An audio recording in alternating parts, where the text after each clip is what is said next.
Bienvenidos al curso Cómo influir en la percepción del riesgo sobre COVID-19 para fomentar comportamientos saludables. Módulo 2. Bienvenidos.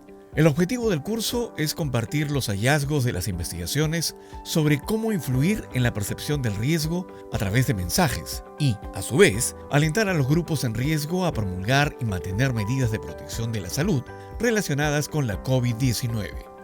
Aunque gran parte del trabajo sobre la percepción del riesgo se realizó antes de la COVID-19, un amplio grupo de profesionales de distintas ramas ha estado realizando revisiones y análisis interdisciplinarios para ver cómo sus campos se pueden aplicar a la COVID-19.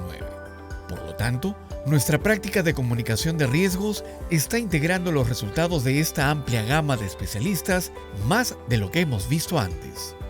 Estas gráficas muestran la evolución de los casos confirmados en Estados Unidos y en España desde el invierno del 2020 hasta septiembre. Muestran incrementos sustanciales en el contagio de la enfermedad, luego de amplios bloqueos que aplanaron las curvas en un inicio.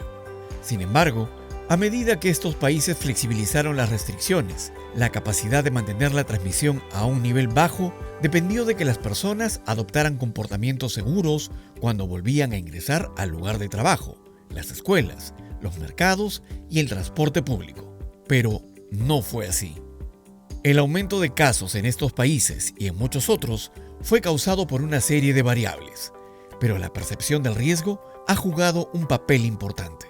Una de esas variables es la que ha favorecido a que otra curva se incremente en paralelo, la curva de la infodemia. La infodemia se refiere a una cantidad excesiva de información, en algunos casos correcta, en otros no, que dificulta que las personas encuentren fuentes confiables y orientación fidedigna cuando la necesitan. La información incorrecta conduce a la desinformación, que existe con el objetivo deliberado de engañar. Durante la pandemia ha estado circulando información inexacta y falsa sobre el origen del virus, la causa, el tratamiento y el mecanismo de propagación. Pero lo más preocupante es la información falsa alrededor de la eficacia de las medidas de prevención probadas para detener los contagios. Lo complicado es que la desinformación se difunde rápidamente a través de redes sociales, dando lugar a cambios de comportamiento que pueden llevar a que las personas tomen mayores riesgos. La infodemia puede empeorar la pandemia por diferentes razones. Las personas no acceden a información veraz cuando lo necesitan. Afecta la salud mental.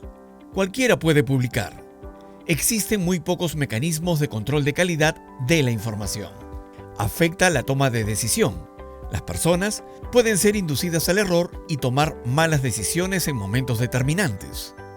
Ahora, hay que saber también cómo se comporta esa desinformación. Se moviliza principalmente mediante mensajería privada. Se mueve por el mundo adaptándose al contexto y al lenguaje local. Tiende a suplantar fuentes autorizadas, medios de comunicación, médicos, autoridades. Descontextualiza imágenes y videos. Utiliza los debates científicos para difundir artículos de desinformación y teorías de conspiración. ¿Cómo hacer para identificar una desinformación? 1. Evaluar la fuente, de dónde procede la información y quién la proporcionó.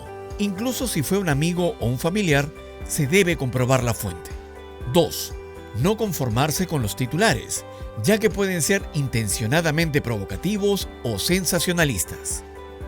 3. Identificar al autor buscándolo en línea para comprobar que existe y es fiable. 4. Comprobar si la fecha de la información es reciente y pertinente para la situación actual y que no se ha sacado de contexto ningún título, imagen o estadística. 5. Examinar las pruebas aportadas, puesto que los artículos fiables respaldan sus afirmaciones con hechos. 6. Olvidar los prejuicios, ya que estos pueden influir en su propia opinión sobre lo que es o no creíble. 7. Consultar a instituciones que verifican la veracidad de la información, como la Red Internacional de Verificación de Datos, IFCN, y los medios de comunicación internacionales que combaten la desinformación. De esta manera, podemos ver que la infodemia se ha convertido en un obstáculo para influir en la percepción de riesgo de las personas, sea para incrementarla o reducirla. Pero, ¿qué es exactamente la percepción de riesgos? De acuerdo con las pautas de comunicación de riesgos de la OMS de 2017, la percepción del riesgo es una evaluación individual sobre la probabilidad de que suceda algo malo. Algo está en riesgo: la salud, la familia, la economía. Es reconocer una amenaza. Por ejemplo, en el gráfico de la izquierda, vemos que las personas reconocen que algunas rocas pueden caer y golpear a alguien causando lesiones. Percepción de riesgo. La evaluación de riesgos es cuando las personas miden esos riesgos, como los epidemiólogos que rastrean el número y la ubicación de los casos de COVID. Como comunicadores de riesgos, nuestro trabajo es informar a las personas sobre la amenaza, su gravedad y qué hacer al respecto. Y si tenemos éxito, la gente actuará para evitar el peligro, y eso es la gestión de riesgos. Entonces, ¿cuál es la relación entre la percepción del riesgo y la acción protectora? ¿Y cómo podemos influir en ella con la comunicación de riesgos? El objetivo de la comunicación de riesgos es ayudar a las personas a reconocer el nivel exacto de riesgo, incitándolos a adoptar comportamientos que eviten la transmisión.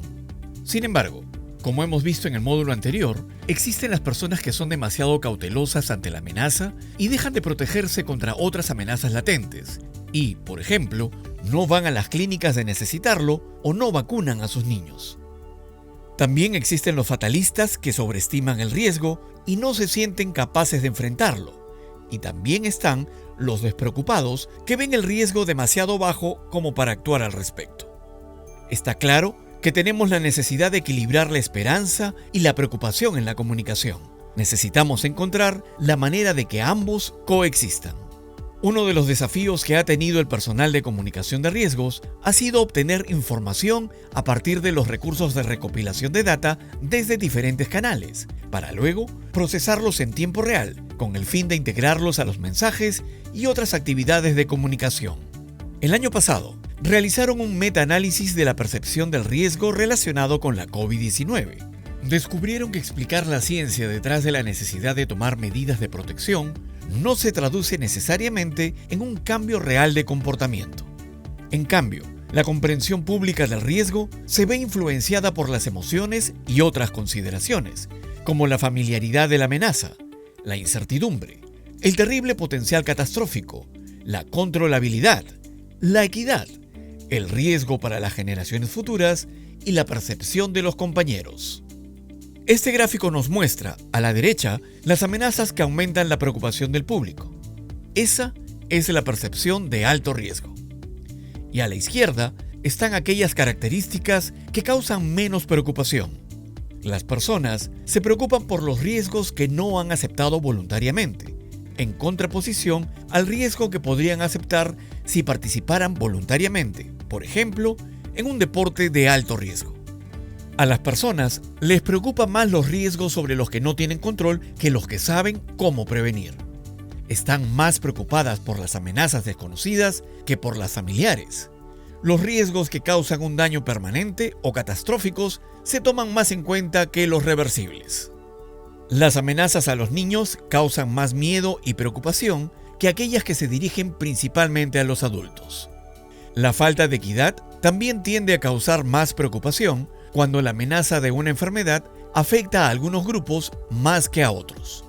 La enfermedad aguda grave causa más preocupación que algo gradual o crónico. Se concluye además que los seres humanos responden con más preocupación ante las amenazas a personas individuales identificables que a aquellas que apuntan a una masa estadística. Entonces, ¿qué podemos hacer con estos principios para ayudarnos contra la COVID-19? Podemos direccionar el mensaje y poner énfasis en ciertos aspectos para persuadir a aquellos que deben elevar su nivel de percepción del riesgo o disminuirlo. Para aumentar la percepción del riesgo, debemos enfatizar la novedad de la amenaza, mencionar su impacto, la gravedad, el impacto en los niños, la falta de preocupación y control individual, los daños causados y poner énfasis en las personas individuales que pueden resultar perjudicadas.